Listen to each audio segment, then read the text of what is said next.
आज की हमारी क्लास एचडीपी सेकेंड ईयर के लिए इंट्रोडक्टरी एनिमल रिप्रोडक्शन की है। और एनिमल रिप्रोडक्शन के अंतर्गत अपन पढ़ रहे थे गर्भ परीक्षण, जिसे अपन इंग्लिश में प्रेगनेंसी डायग्नोसिस भी कहते हैं। तो गर्भ परीक्षण के बारे में अपन पढ़ रहे थे। तो गर्भ परीक्षण के अंतर्गत अपन ने पढ़ा था कि रेक्टम द्वारा जब पशु का गर्भ परीक्षण किया जाता है या पशु के गर्भित होने और नहीं होने की जांच की जाती है, तो किस प्रकार से या किस विधि से अपन गर्भ परीक्षण करते हैं या करना चाहिए। सबसे पहले अपन ने पशु को नियंत्रित करने के बारे में और उसमें कैसे अपने एप्रिन वगैरह पहननी है, सर्विक्स में कैसे हाथ डालना है, कैसे रेक्टम में हाथ डालना है, किस प्रकार से सर्विक्स को पकड़नी है और कौन से ऑर्गन अपने को फील करनी है। इन चीज़ों के बारे में अपन ने पिछले क्लास में पढ़ लिया था। अब आज अपन पढ़ेंगे कि रेक्टम द्वारा जब गर्भ परीक्षण किया जाता है तो उसमें कौन कौन से अंग हैं जिनकी स्थिति और उनके आकार के बारे में अपने को जानकारी होनी चाहिए, या उसके बदलाव के बारे में अपन गर्भ परीक्षण द्वारा जानकारी प्राप्त करके पशु के गर्भित होने या नहीं होने का अनुमान लगाते हैं। तो इसमें आप अभी नोट कीजिए कि रेक्टम द्वारा गर्भ परीक्षण करते समय गर्भाशय में भ्रूण की उपस्थिति व प्रजनन अंगों के अंतर्गत कौन कौन से अंग आएंगे। प्रजनन अंगों जैसे अंडाशय, गर्भाशय, वेजाइना, सर्विक्स आदि के आकार में बदलाव की जांच करनी है। यानी कि जो पशु गर्भित है और जिस पशु का अपने को गर्भ परीक्षण या प्रेगनेंसी डायग्नोसिस करना है, उस पशु में अपन किन किन चीज़ों का अध्ययन करेंगे। सबसे पहले तो अपन गर्भाशय में भ्रूण की उपस्थिति का अनुमान लगाएंगे कि पशु के गर्भाशय में भ्रूण उपस्थित है या नहीं है। दूसरी चीज़ उसके प्रजनन अंग है, जैसे गर्भाशय है, सर्विक्स है, वेजाइना है, इनमें अपने को क्या बदलाव दिखता है। यानी नॉर्मल स्थिति में पशु के प्रजनन अंग किस प्रकार के होते हैं और जब पशु गर्भित होता है तो उस गर्भित पशु के प्रजनन अंगों में क्या बदलाव है जो अपने को देखने को मिलते हैं। तो सबसे पहले अपन इसमें देखते हैं सर्विक्स के बारे में कि जब पशु गर्भित होता है तो उस गर्भित पशु की सर्विक्स में अपने को क्या बदलाव दिखते हैं। सबसे पहले हेडिंग डालिए आप सर्विक्स। इसमें देखिए कि पशु के पेल्विक बोन के घेरे पर अपने हाथ को घुमाना है। सबसे पहले कुछ भी नहीं करना, अपने को पशु को नियंत्रित वगैरह करना है। नियंत्रित वगैरह कर लिया, करने के पश्चात पशु के रेक्टम में अपने को हाथ डालना है। रेक्टम में हाथ कैसे डालना है, वो स्लीव पहनना है, उस पर लुब्रिकेंट लगाना है, गमबूट वगैरह पहनने हैं, एफ्रिन वगैरह जो भी है अपना वो पहनना है। उसके पश्चात अपन रेक्टम में हाथ डाल देंगे। रेक्टम में हाथ डालने के पश्चात सबसे पहले अपनी कैविटी आती है, वो है पेल्विक कैविटी। उस पेल्विक कैविटी के घेरे में उस हाथ को अपने को यूँ घुमाना है। जैसे ही अपन उस हाथ को यूँ घुमाएंगे तो अपने को नीचे की तरफ एक नली सी महसूस होती है और उस नली के अंतर्गत या उस नली के अंदर एक गांठ जैसी संरचना महसूस होती है। और उस गांठ जैसी संरचना को ही क्या कहते हैं, सर्विक्स कहते हैं। इस सर्विक्स की स्थिति अलग अलग पशु में अलग अलग होती है।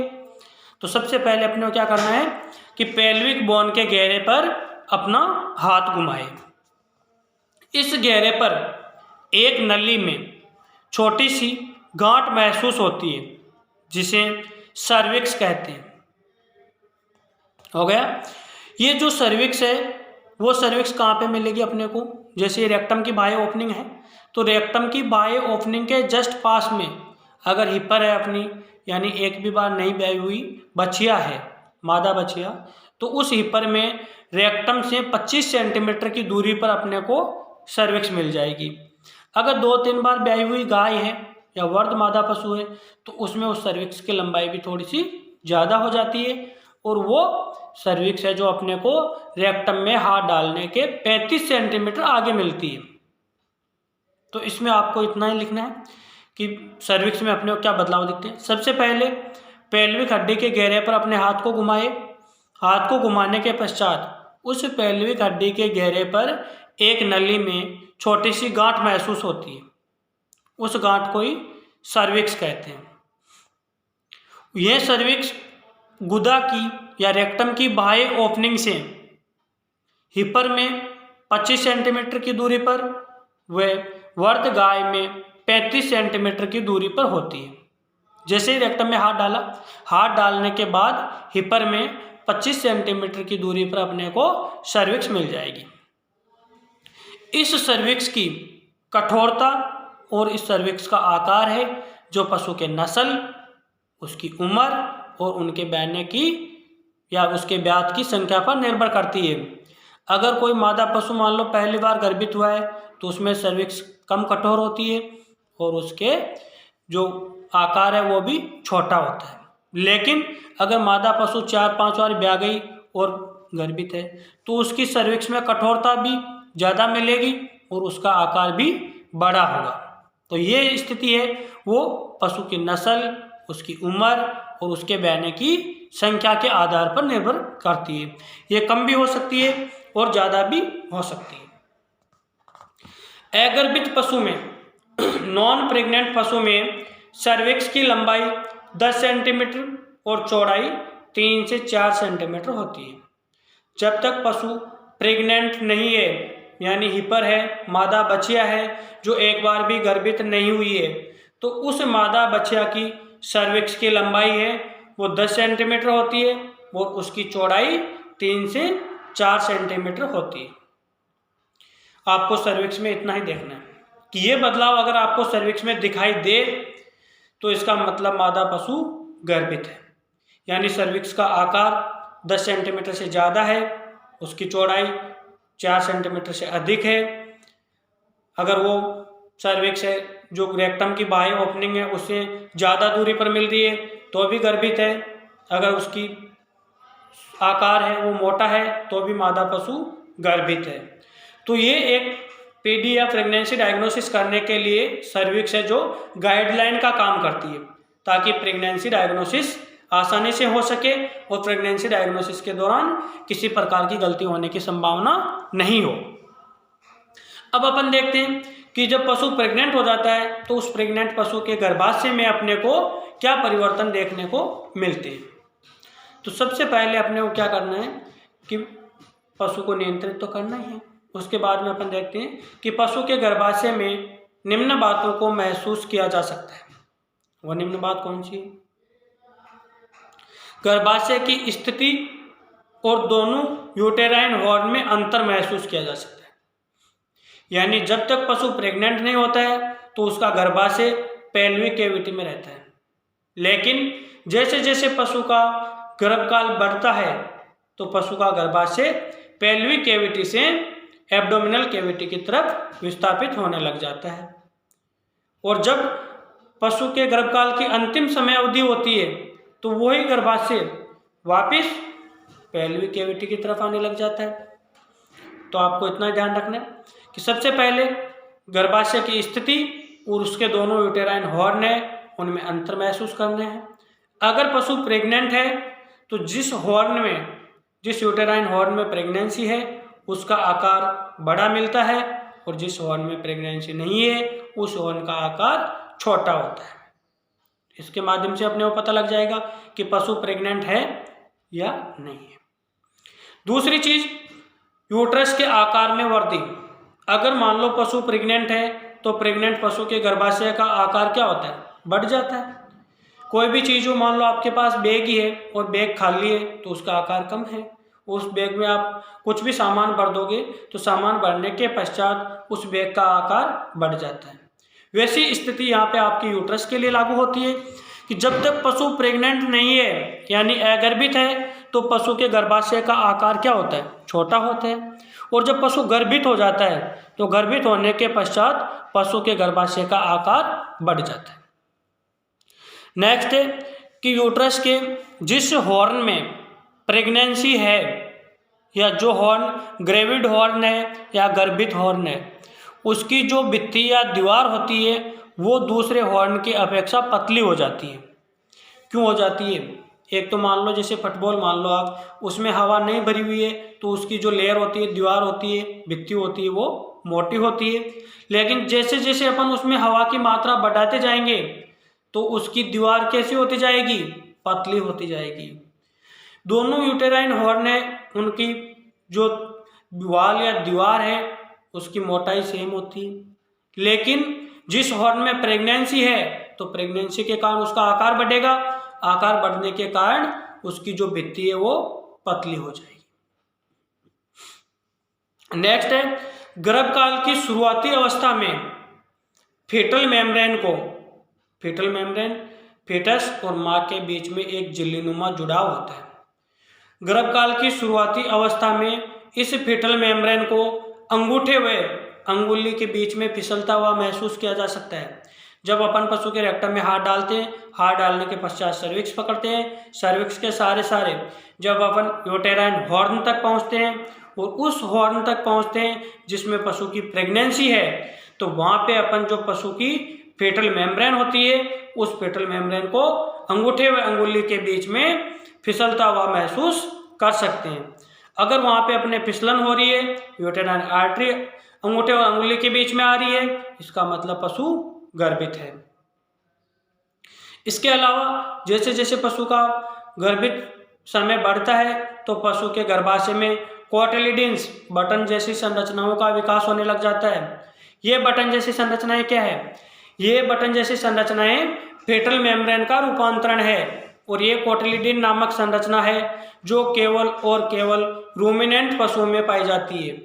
रूमिनेंट पशु आपको मैं बता दूं, गाय, भैंस, भेड़, बकरी, जिराफ, नीलगाय वगैरह है, ये सब आपके रूमिनेंट पशुओं के अंतर्गत आते हैं।